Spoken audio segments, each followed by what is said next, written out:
Okay, so welcome to the what I'm naming the Egyptian mysteries, and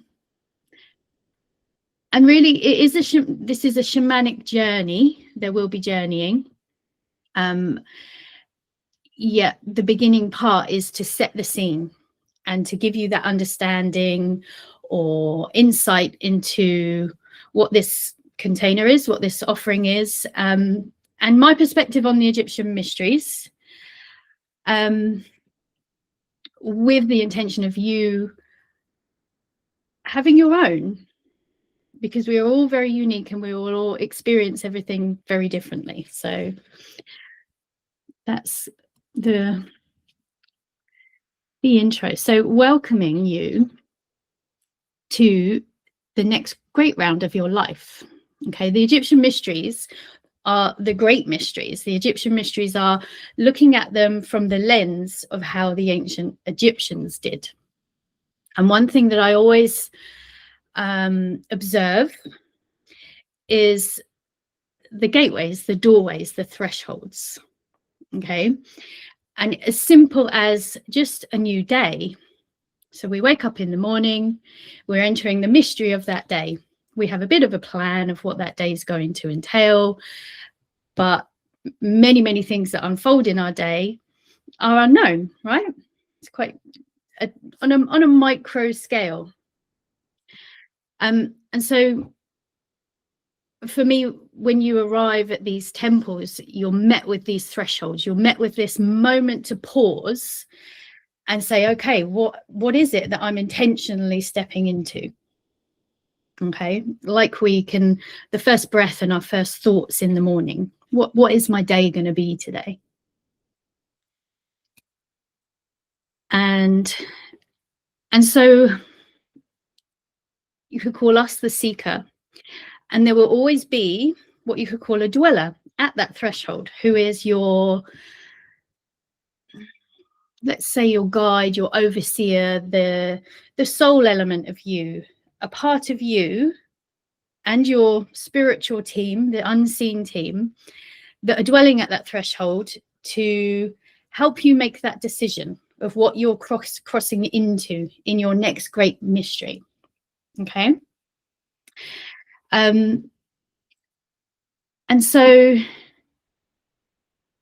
that gives us the conscious awareness of it.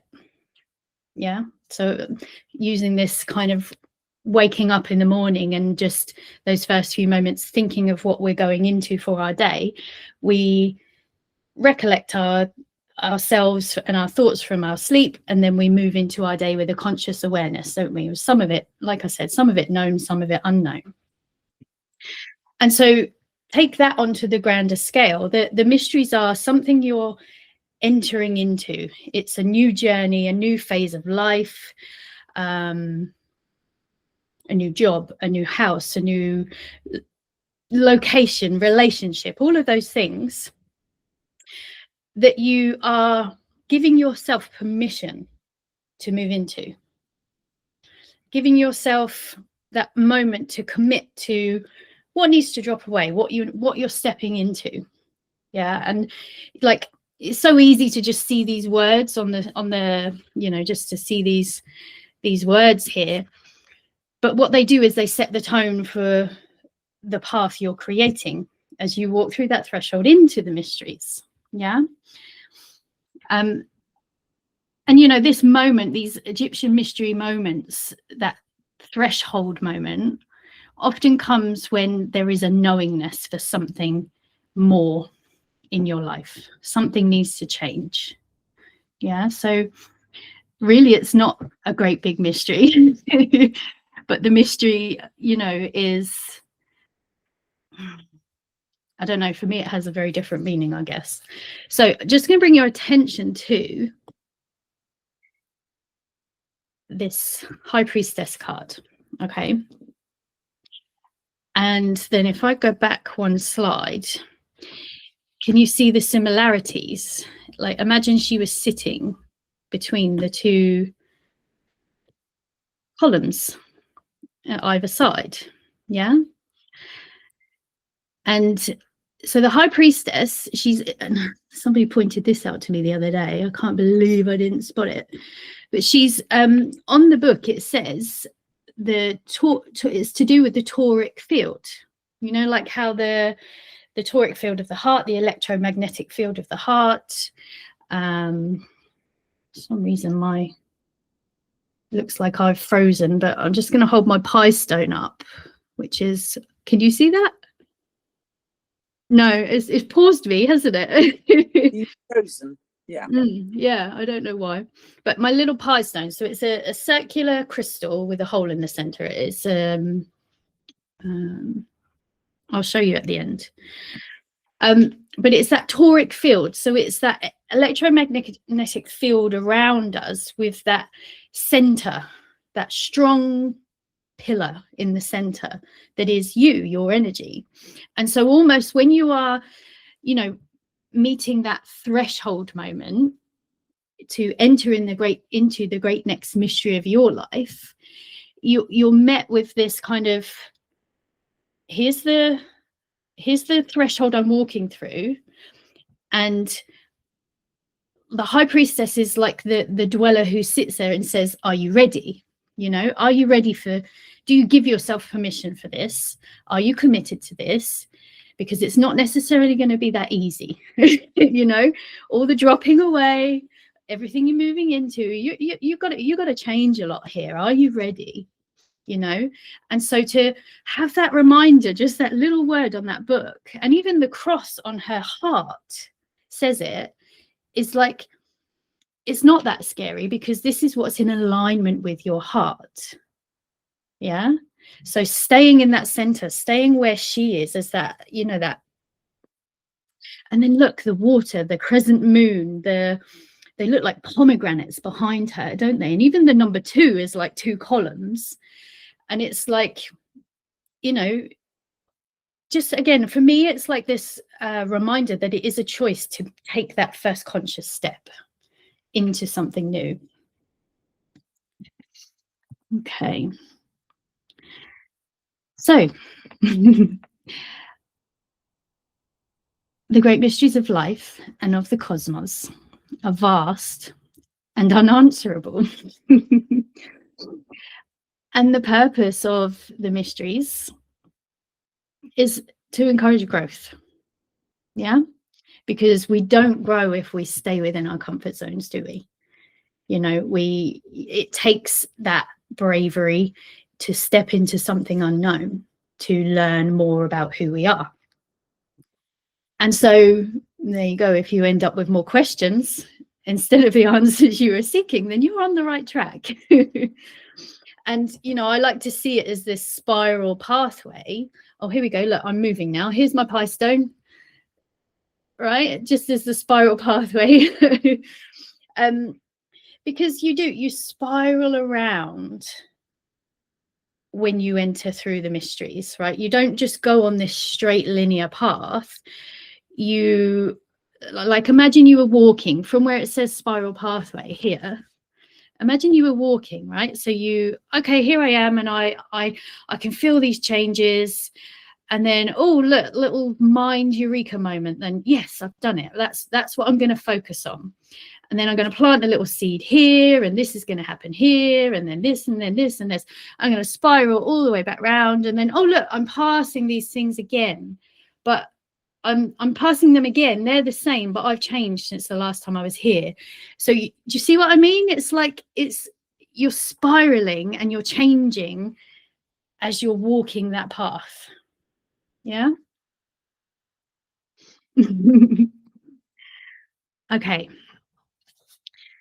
So then the Neteru. Okay, this is the gods and the goddesses. You may know them more as. And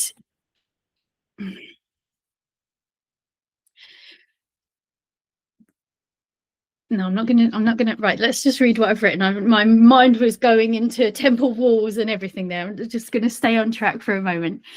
Okay, so consciousness personified, right? So personification is a human term for being able to relate to something. Would you agree? Give you a little nod. Yeah. Okay. So, and this is why so many of us find comfort in connecting with spirit, right? Because they come to us in personified form. You know, many of us connect with archangels, dragons, ascended masters, beings of light, but they are consciousness that have become personified, so they are relatable. Yeah.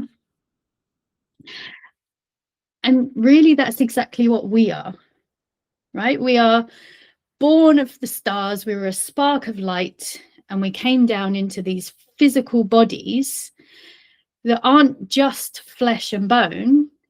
They're thought, they're emotion. We're biologically miraculous when you think about it. And we are no different in many ways to being consciousness personified. I've been personified as Gemma. You've been personified as Annalie, as Julie, as Jill, all the people that we interact with, even John Michelle, my little cat sitting down there, is no different to how Sekhmet has been personified through a consciousness that is felt and understood and then personified to be relatable. Okay, just going to really reiterate that point. And so think about it like that. How I've written the Neteru are a co-creation. So the gods and goddesses, I'll get to the word Neteru in a moment, are a co-creation of those who lived in those times and interpreted the consciousness of that time. So it was a co-creation that brought them into being, right? And we, the time that we're living, we're reaching that level. So we're co-creating at this moment, and who knows the things that we're going to create, right? Even look at AI. I know there's lots of debate, but there's positive and negative things, but look what it can do. It created these slides just from me writing some words. It got the feeling right. And so then they become timeless, and we become timeless, don't we? Even our loved ones who have crossed over, they're timeless because we remember them. We hold them in our hearts. We hold their memory, so it, like, really, if anything, this kind of slide, this one's about making them relatable, because the truth is we are as much a part of them as they are a part of us, because we are all connected, right? Okay. So yeah, how does that kind of like resonate with everybody? Yeah, right. Okay, so I know, Annalie, you're very deep in your own explorations with all of this at the moment, aren't you? So let's come to this little lovely banner thing that the slide created.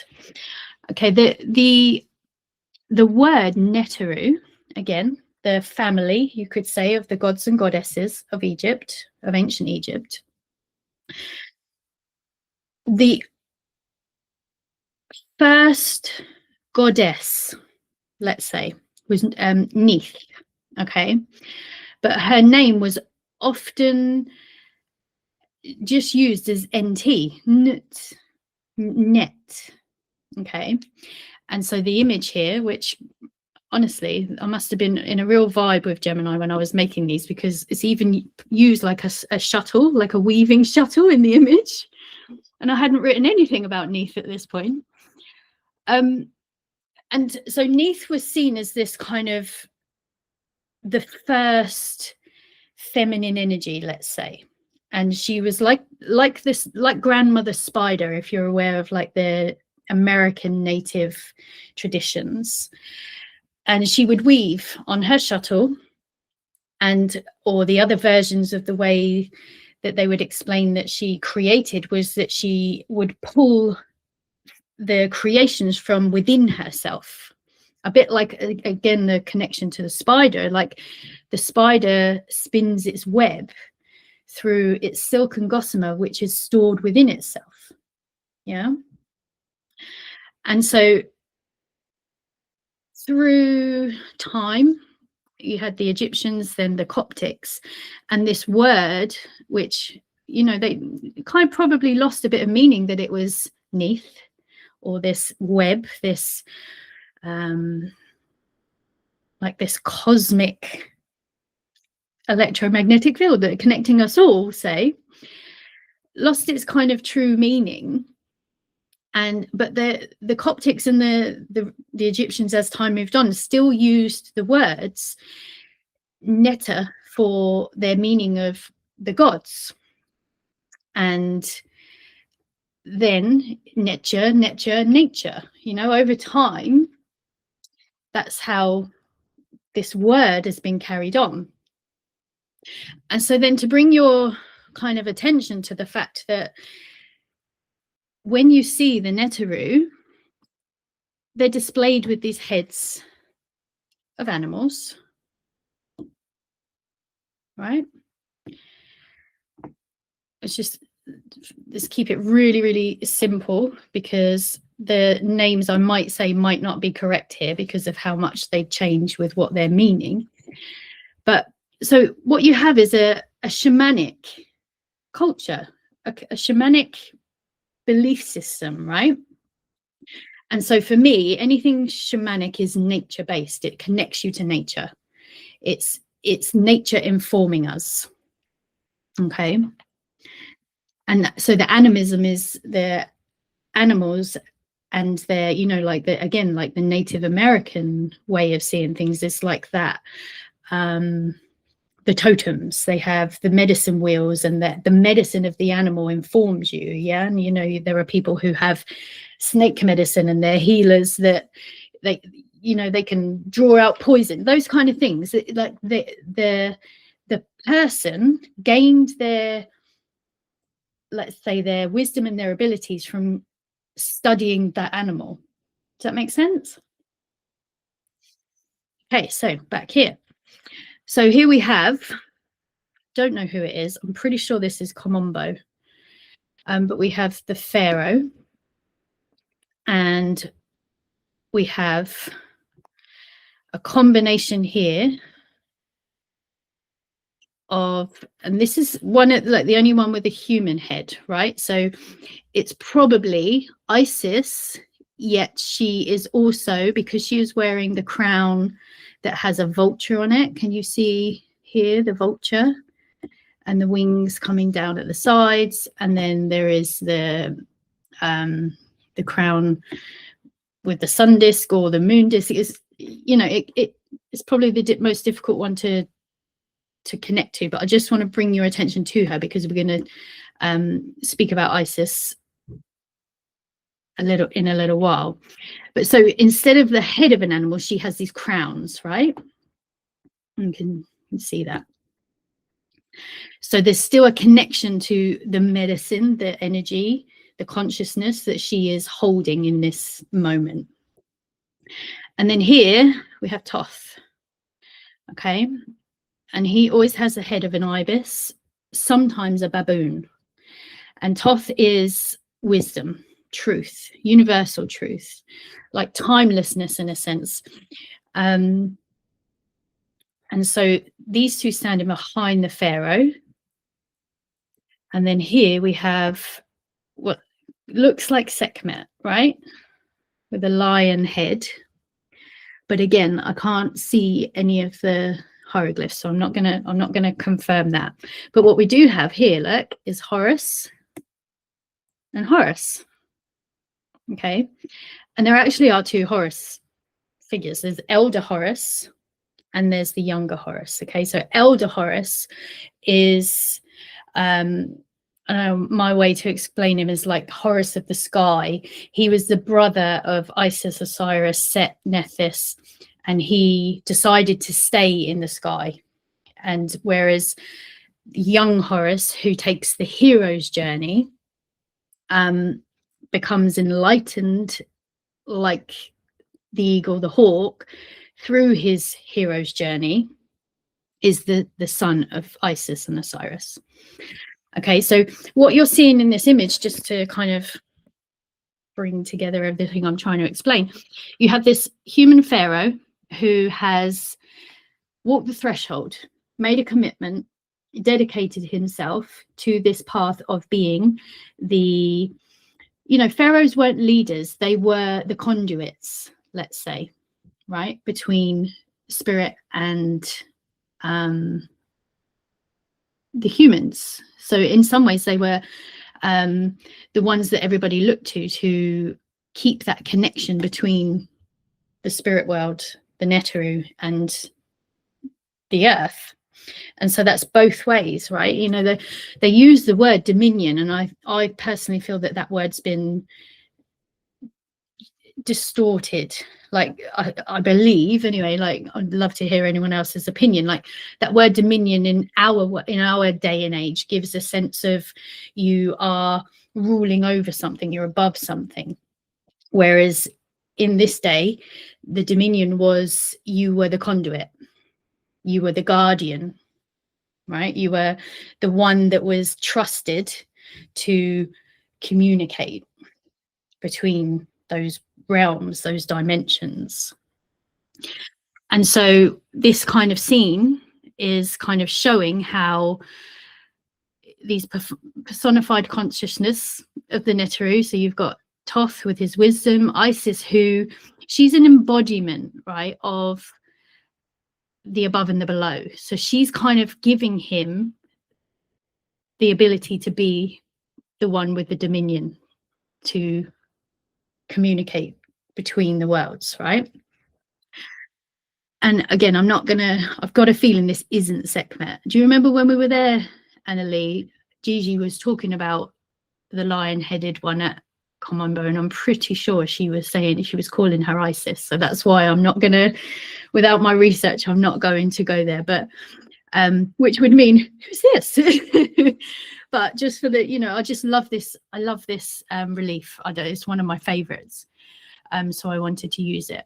But, let's, just for simplicity, let's go that this is Sekhmet, because it does make a lot of sense. Because next thing I want to draw your attention to is their hands, right? You see how their hands are facing towards the pharaoh, right?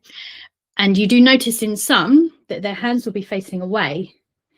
And so when they're facing towards them, this is the Neteru offering to the pharaoh. So it could be healing, it could be their powers, their medicine. They're offering it to him. Okay, so just for the sake of who are the Neteru and this personified consciousness, you have the seeker, the one who's walked through the threshold as the pharaoh, and then you have these Neteru, personified consciousness, offering their energy, in a sense saying, you did it, you committed, you walked through that threshold. Yeah, see where that's going? Okay, right. Yeah. Any questions or anything? We're all good. Excellent. Okay. Right. Okay, Egyptian mysteries and the Neteru. So consciousness personified, speaking to us, like I've shown in that, like, and this is the point, right, for us to embody and personify that which we need to unravel the great next mysteries of our life. Okay, so here's the pharaoh. We're the pharaoh. We're standing here, and we need some compassion and fierceness and some healing ability from Sekhmet. And we need to really embody some of this hero journey, because we're about to embark on our own one. But we are being overseen by Elder Horus, who, he's like the wise eagle in the sky. And we have the support behind us of Thoth, who speaks truth. He's the keeper of universal law and the records. And then we have this Isis, the great mother who has bridged these worlds, which is the gift that she's giving us. Do you see where I'm trying to go with it? Like, just this. Excellent. Okay, so consciousness personified, speaking for us to embody or personify for ourselves that which it is we need, the medicine we need, the new perspectives we need, the things that are going to unravel, but we need them to unravel. This is what they do, right? They hold you as soon as you walk through that threshold. They just do. Look, this miraculous interactions. This is what it's like. Annalie, can you? Yeah, would you say, since you've been, deep in your connection with them, would you? Yeah, right. Yeah, great. I'll give you an example, right? Just this week, this is I came back from Egypt in November, and Toth has been speaking to me a lot since then. And one of the things he told me to do was to revisit the Moonai Key. Hence the reason my little pie stone here has been like joined, I'm carrying it everywhere, sleeping with it under my pillow, having it with me. And I'm walking myself back through the energy transmissions of the Moonai Key. But what has been happening is the Neteru have been overlaying the Moonai Key with a different energy. So I'm walking this.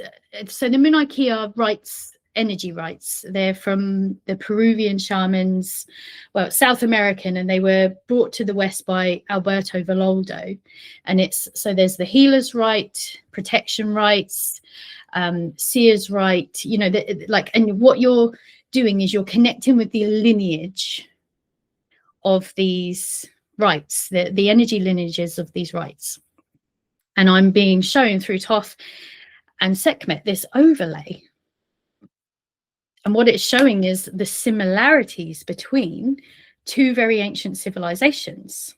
Okay, so this isn't limited just to the Egyptian mysteries and just to the Neteru.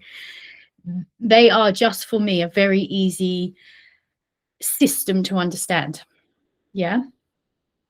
And so what's happened this week? I committed to this journey. I said yes to walking through this threshold of going back through the Moonai Key, knowing there are lots of things in my life that I'm ready to change. I did the healer's right. Sekhmet appeared, and she told me that she was going to be the one delivering the right. Okay. And she's who gave me the journey that you're going to go on. Okay. So it's all connected with once we get through these slides. And, the Moonai Key talk about the energy of the healer's right being very gentle and on an energetic level. I've had dreams where one of my dead cats came back to life. I've been without a car for 7 weeks. And I got my car back 2 days ago. I booked a reading with a medium because I it's been a bad week. It's been like I did this healer's right and it literally tore me apart. And this lady's usually really busy, but she had a free spot Tuesday morning. I thought she lived on Hayling Island. She actually lives around the corner from where my mum's house was. And, so like I walked down memory lane. I went on this, it was like what do you call it? Like a fast track healing, like from connecting with the Neteru, and she said, are you ready for this? She said, because things are going to change. And I'm like, oh my gosh, they really did. But if you'd have seen me a week ago, like it all just happened because I was ready, I was committed, and I'm connected with this consciousness that I personified, and we co-created this moment. It's just profound, and it never ends. Like the things that they can show you, it never ends. So yeah, like hopefully you have some, and I know you all will, but some, you know, the connections we have with spirit. If you've gone on a journey, you closed your eyes going into a meditation, and then you've ended up on a journey with a guide or a, you know, an animal, or you've had these miraculous interactions like I've written here. Okay. And it's just because it's unseen or it happens in other realms, it doesn't mean it wasn't real, does it? And it doesn't mean we didn't experience it. And so then that brings me to this part.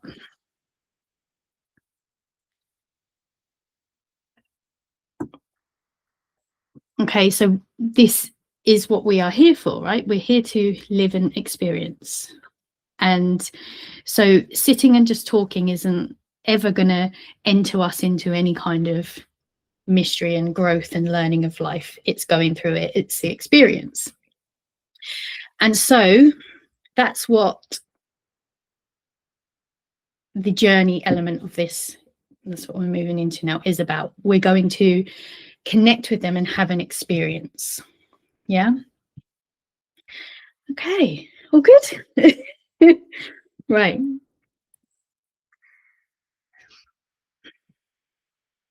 Okay.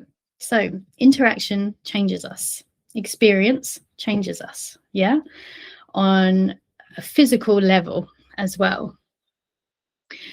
Yet all change begins in the mind, in the consciousness, right? So if we went all the way back to the first slide where I showed you those doorways, you're not just stumbling across a doorway, a threshold, a change in your life. You've been feeling it somewhere, knowing it and thinking about it. And that's what's brought that opportunity for that threshold moment to you. Yeah. So we're thinking it, we're dreaming it, we're visualizing it. So probably since coming back from Egypt in November has been my thinking it, dreaming it, figuring out what's trying to change that culminated to this past week. Does that make sense?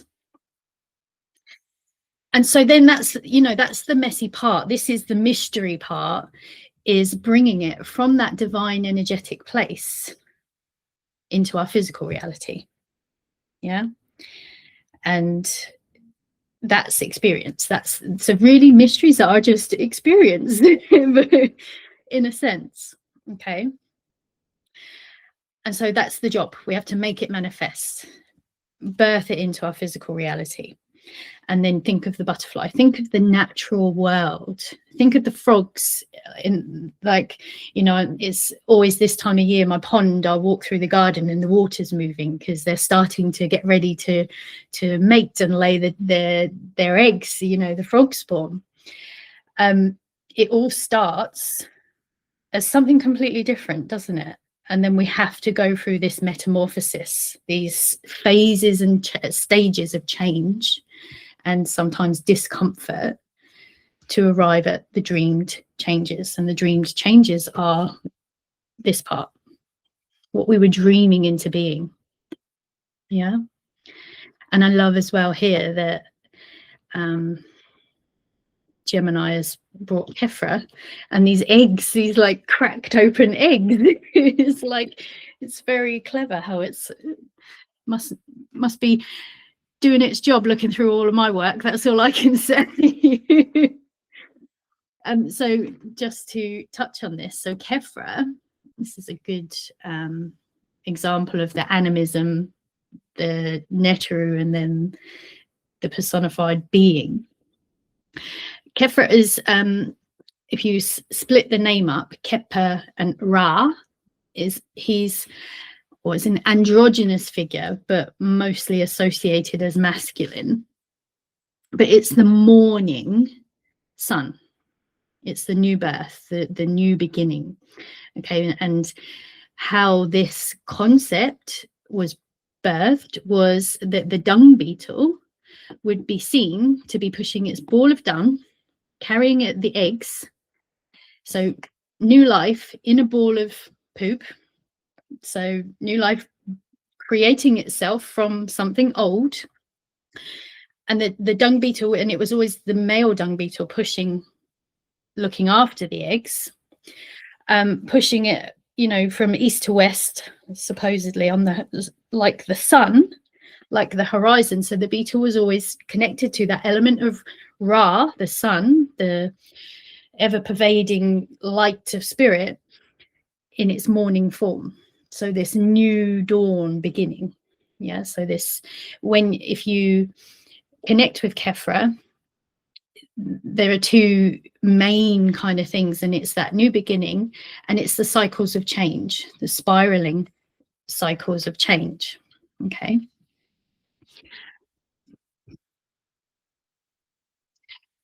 Okay, so just to summarize them, the Neteru are each and every expression of the divine made into form. Okay, some make sense, some are relatable, such as Isis, kind of in her human form. Hathor, perhaps. Many people, you know, I kind of chose some that people are more familiar with. And Osiris, so Isis with kind of motherhood, healing, and magic. Hathor is, I feel her as like the earth and the cosmos connected. So it's like the,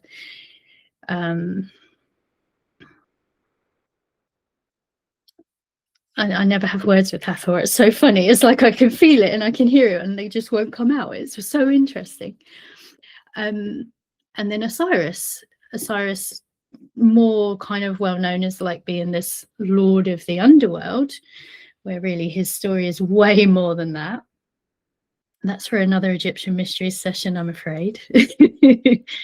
And then, you know, the symbolic, more metaphorical ones, we have Sekhmet, Anubis, Horus, these animal heads, and they're there for you to figure out. Yeah, they're like encouraging you to come with them and discover. Right. Okay, and then this is where Neith comes in. Okay, so we're getting to the journey part now. Our theme for this one was the feminine divine and its faces, the faces. And so, like I said a little bit earlier, this belief for me is that there is always feminine and masculine energy. Yeah. But with something within the feminine consciousness that is that first seed spark, that first thought that starts to stir in that creative cauldron and begins spiraling those changes that are needed, right? Because the feminine energy is more creative, it's more intuitive, so it's more likely to go, yeah, I'll just step over that threshold. The masculine energy is more likely to go, well, hang on a minute, there's no straight lines here, how do I do it and what do I need? And you know, so the feminine energy is more encouraging to say, just do it, go into that darkness, go into that void, and you'll be fine. You know, you're always held.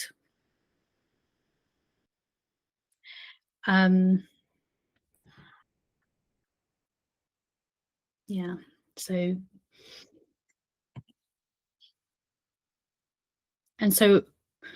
these three step forward as the faces of the feminine.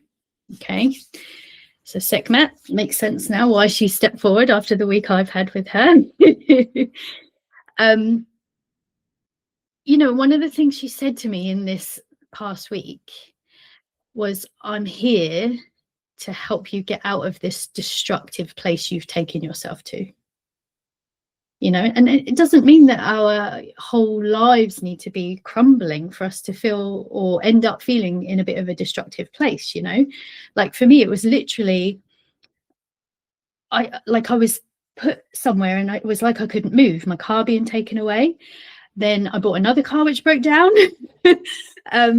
It's just like, it was like, nope, just stay there. You are staying there until you deal with this kind of thing. And it was quite, you know, I got a little bit mentally destructive. And that's what she was saying to me, you know, you got to pull yourself out of this. You got to figure this out. And then it all unraveled. So she brings fierceness. She knows the destructive side of the feminine. You know, there's stories of her where she gets the bloodlust and she's raging and she kills all the people, and it takes some herbs put into some pomegranate juice to calm her down. And then that brings her to the other side of her feminine nature, which is, you know, she's so gentle and healing and protective, you know. So she helps you get stuff done because, so she's a yang feminine. So she's kind of a feminine with a very strong masculine energy. Does that make sense? Okay, and then Isis. The best way for me is wholeness. She's the rainbow wings. She's, you know, and that bridges these cultures. The rainbow prophecy, the rainbow concept is, you know, the prism, where the white light shines into the prism and then comes out the other side in the rays of the rainbow, the colors of the rainbow. So you're whole with all of those colors, even if they're separate or even if they're in their pure white form. Okay. And this is what Isis does. She holds you like you're eternally in a womb, in a sense, like you're held to, and she gives you this space like a container, right? Like you can feel she's always there. Sometimes you forget she's there and you're just walking around doing your thing. And then all of a sudden you might feel a little bit like, oh, like something's missing. And then you'll feel that I'm here, don't worry, you know? Does that make sense? And this is just for me, you know, these beings, they come to us all so differently because they're as unique as we are. And so for me, Isis plays this very in the background role, but she'll push me towards things. But then when she needs me to know something, she stares in my eyes. Like I see her face and she penetrates me through my eyes, you know, and it's like, come on, you need to see something. Does that mean it's like I'm just trying to get these different faces of this divine feminine. And yeah, look, she's one of the Neteru who is in her human form, as well as her sister Nephthys. And it's like, yes, we may be gods or goddesses as you want to see us, but we are just like you. We contain everything within us, just like you. Yeah. I'll go deeper into all of these stories through this series of the mysteries, but she walked the path. She felt pain, she felt loss, she felt grief, she raised children, you know, like she's lived the path she's lived the human experience. I think I've done a slide for each one, so maybe, yeah. So Nephthys, Isis's sister, sometimes seen as her twin. She's more, like nebula plasmic. And for me, she is that high priestess on that one of those very first slides. That's who appears for me usually as Nephthys. Okay. And she prefers the hidden side. She prefers to dwell in the, you know, where she can just be among the wisdom and the magic. And she brings it to us through her sister, in a sense. Okay. So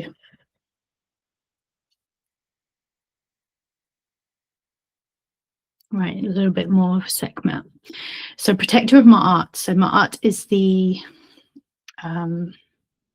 principles for being human, I like to call them. It's like the ways that living in integrity, living impeccably. And so when you step out of that, you know, and that it doesn't mean that we've done something that would be breaking the law. For me, it was just wallowing in my own self-pity, you know, and all of a sudden Sekhmet's like, you're not living in integrity, come on. Yeah. She's a teacher's teacher. So if Sekhmet appears, it's, you know, you can kind of, you're not necessarily say going to be, you've got something to share with people. right? If Sekhmet is a strong guide for you, then she's teaching you because you are a teacher. And you know, I believe we all are in our own ways, some smaller than others and things like that, but we all have something to offer and something to give and something to teach, don't we? You know, but you know, if she's speaking loudly, then perhaps listen to what it is that she's trying to show you to share with the world.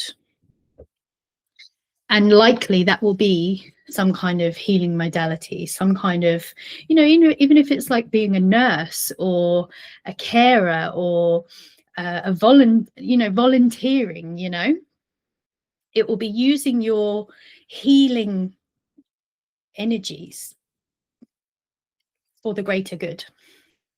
And so the metaphysician part of Sekhmet, hopefully you'll experience in the journey. Okay, and her son is Nefertum, who is the lotus born, the becoming one, which is very related to Kefra, so that new beginning. So sometimes she does, you know, she's kicking you across the threshold. Come on, it's ready. Okay.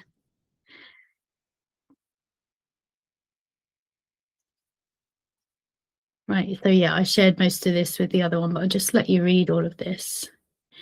And you know, that for me, it's really that the mother element for me with Isis, the fact that, you know, so she mothers Anubis even though he's not her biological son, and she teaches him and raises him like he's her own. And then Horus is born of immaculate conception because Isis had to conjure magic to be impregnated by Osiris to birth Horus. Yeah. And again, I'm be here for hours if I go off on all these tangents. So and so Nephthys, okay, like I said, true high priestess. High priestess is no different to a shaman. A priestess, a priest or a priestess, high priestess, high priest, a shaman.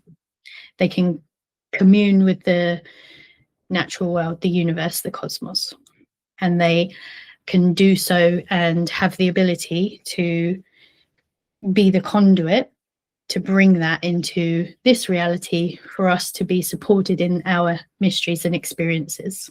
Yeah. And so they all talk differently. Like I said, Nephthys is more quiet and hidden. So Anubis's mother, so, you know, she did what had to be done.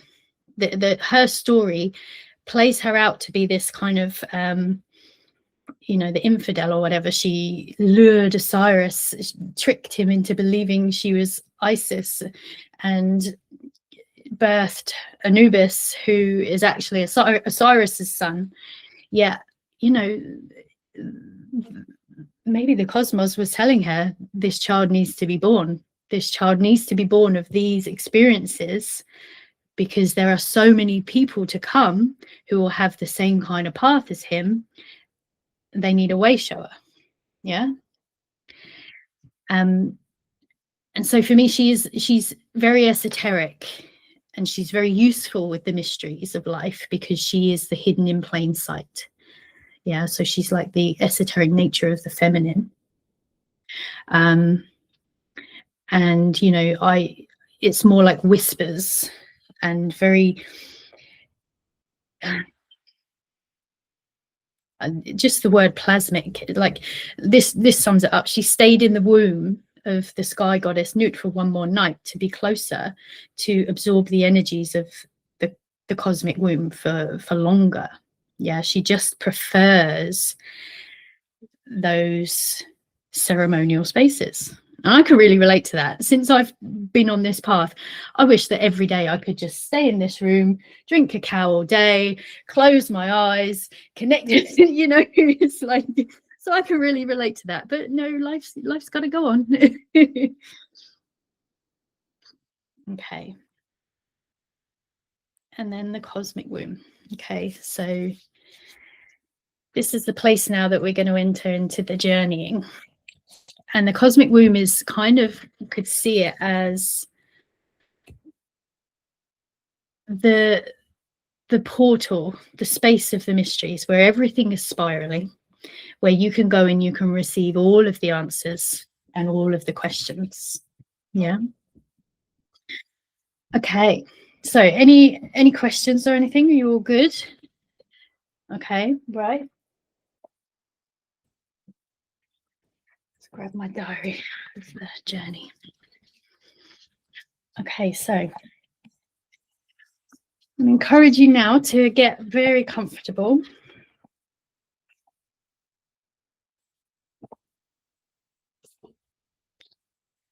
And we'll just take a moment. We'll just kind of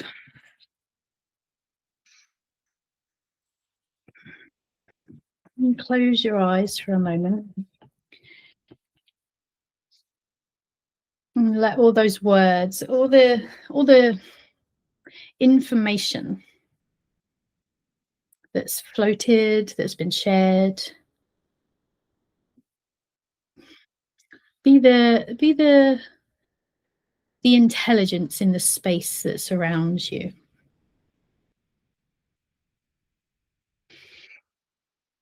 And it's not for you to know everything in this moment,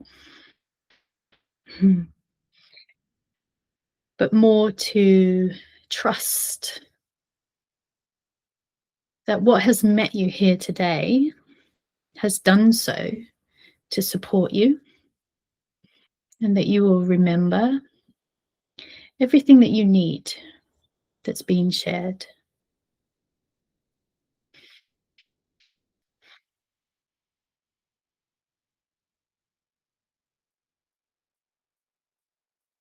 And then allowing yourself to drop deeper inwards. You may wish to take some deep breaths, deep down into your heart space.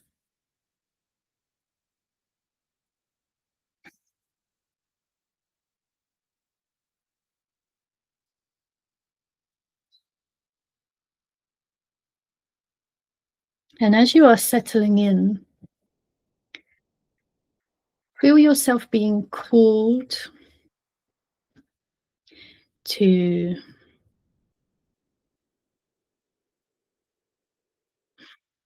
the gateway into the next great mystery for you.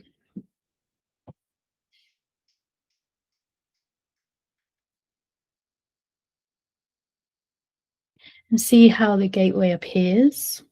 If it's a clear doorway, a threshold of some kind.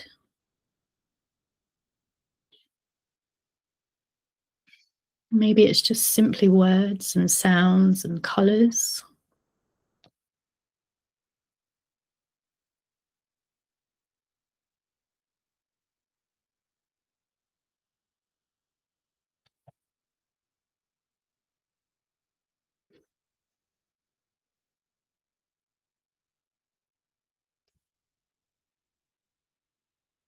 And when you feel ready, step through or arrive through the gateway into the cosmic womb.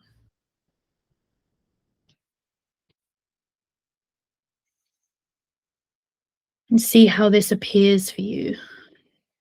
How does your inner landscape and all of the guides surrounding you wish for you to know the cosmic womb in this moment?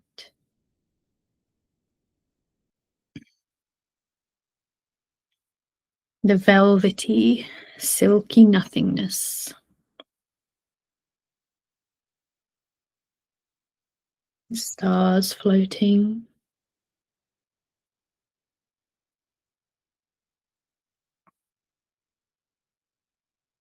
And however you're dwelling in the cosmic womb, just feel yourself floating now, feeling held.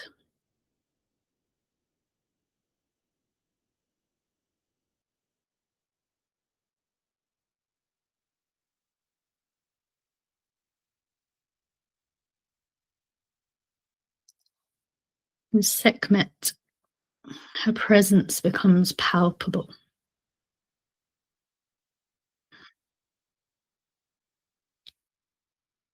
You may feel her or hear her.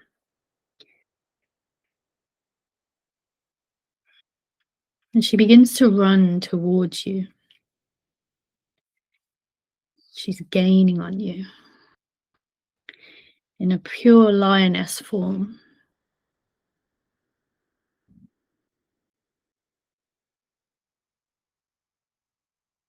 She gets closer and closer until she pounces, and all of a sudden she enters into your body. You may feel it quite viscerally. Ba-boom, ba-boom, ba-boom. You can feel a heart beating as you jolt alive and you merge with Sekhmet.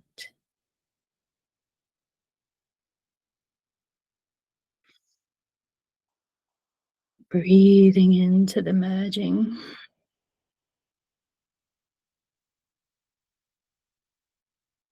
And as the heartbeat begins to fade, you feel her as you and you as her. She is alive within you.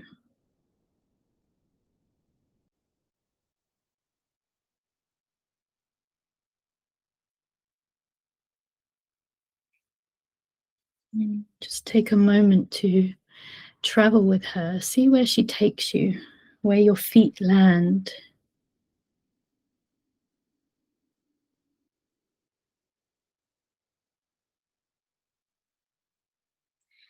And she tells you that she's going to activate the Sekhmet energy within you. She draws it down from the cosmos, down from source, gently, a spiraling light of Sekhmet energy comes down and lands in your heart.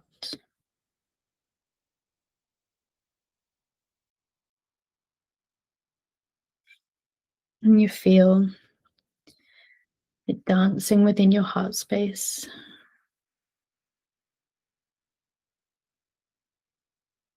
And one tiny tether of the Sekhmet carries on down through your body, through your centers, your chakras. A tiny part of it settles in your base center, your root chakra.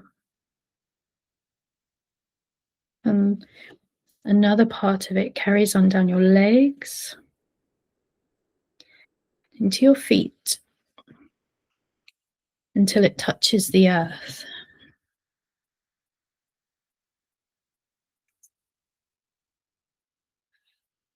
And as the tether of Sekhmet energy touches the earth responds.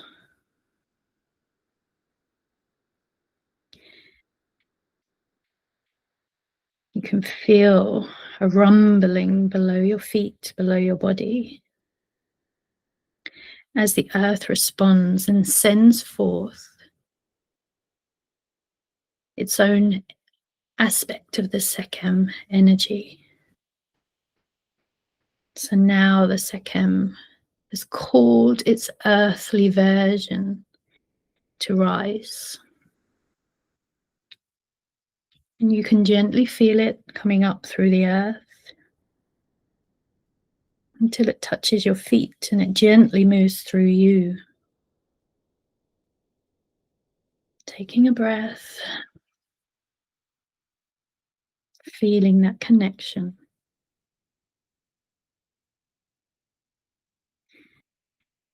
And gently it flows all the way up the tether that traveled through your legs.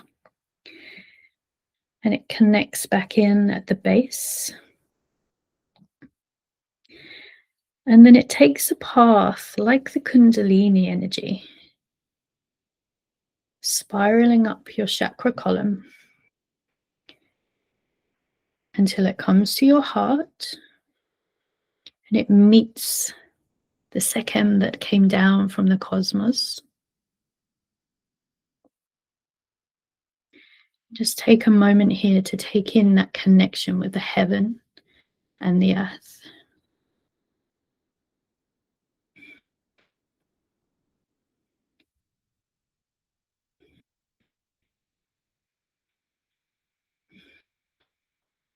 And one tiny tether continues, it moves up, activating the throat, the ajna, the crown, and the altar major at the back of your neck, back of your head. And you can breathe. Breathe as you settle this energy into your body.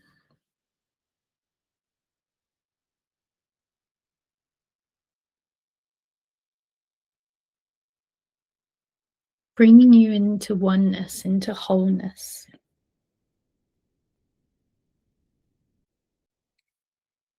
And are you still feeling Sekhmet within you, or are you feeling more like yourself?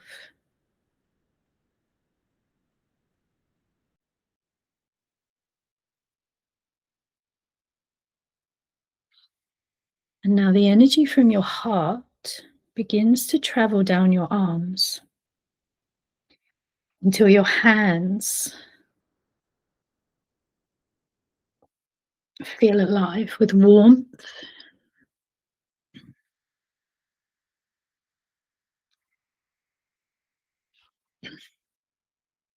And the warmth in your hands feels very palpable, very alive.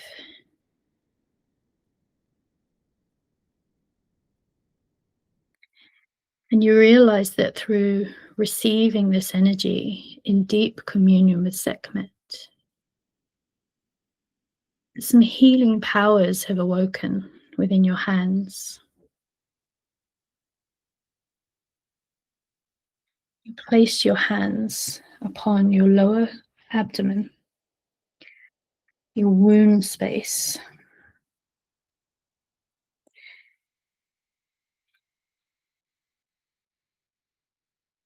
And as you connect with your womb space, Sekhmet speaks once more, telling you to feel yourself within her now. And you feel yourself settled in her belly, as if your hands were holding the womb in which you now reside.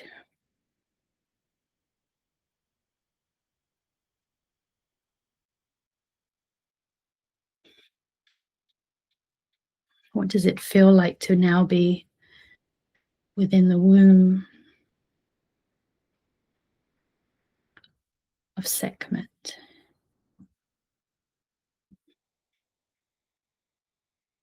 You see yourself like a babe in utero, growing and feeding from the nourishment of her.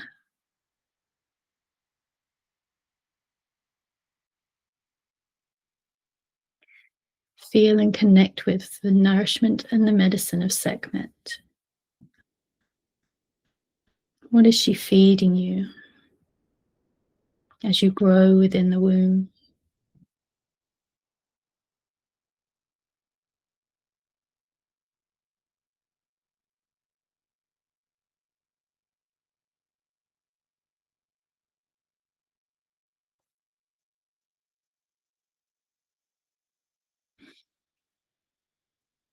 And as that nourishment is complete, she transforms into Hathor. You're now within the womb of Hathor, who offers you her medicine, her nourishment.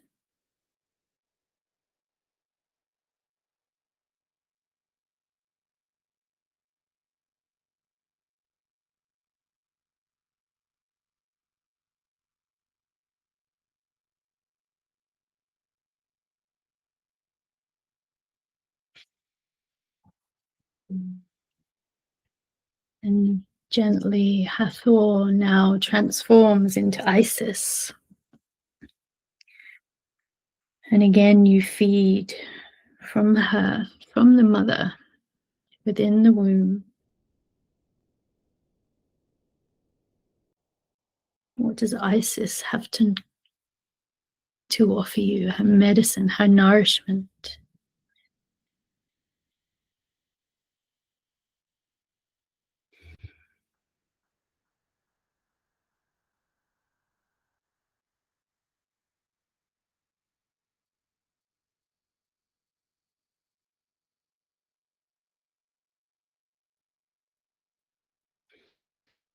And now Nephthys. Isis transforms into Nephthys, transforming the space within the space. Feel her. What does she have to offer you as you are within the womb of the great mothers?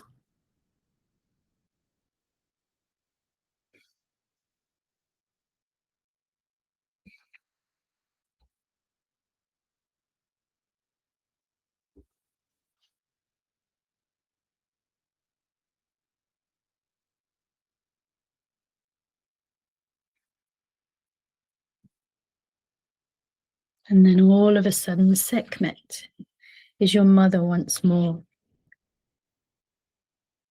And she tells you that you are ready to birth in whichever way you choose. So take a moment to listen inwards for how you will birth yourself from the womb of Sekhmet through the cosmic womb and into your human reality.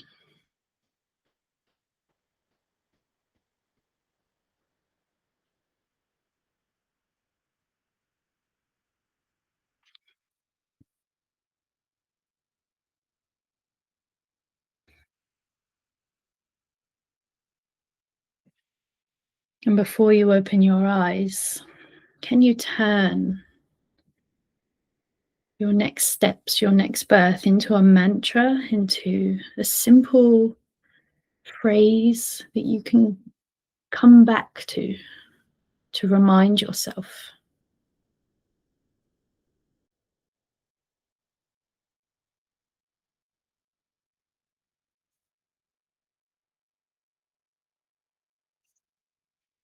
And then when you're ready, you can create your birth from this moment,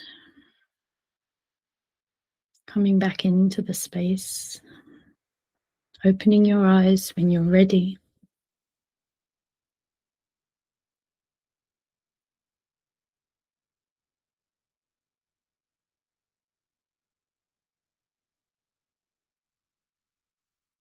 And coming back when you're ready.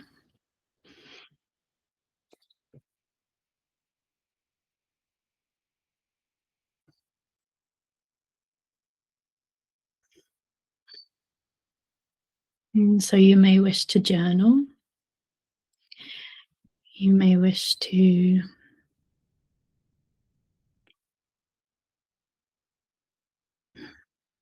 just be, just sit with the feelings, sit with the connection.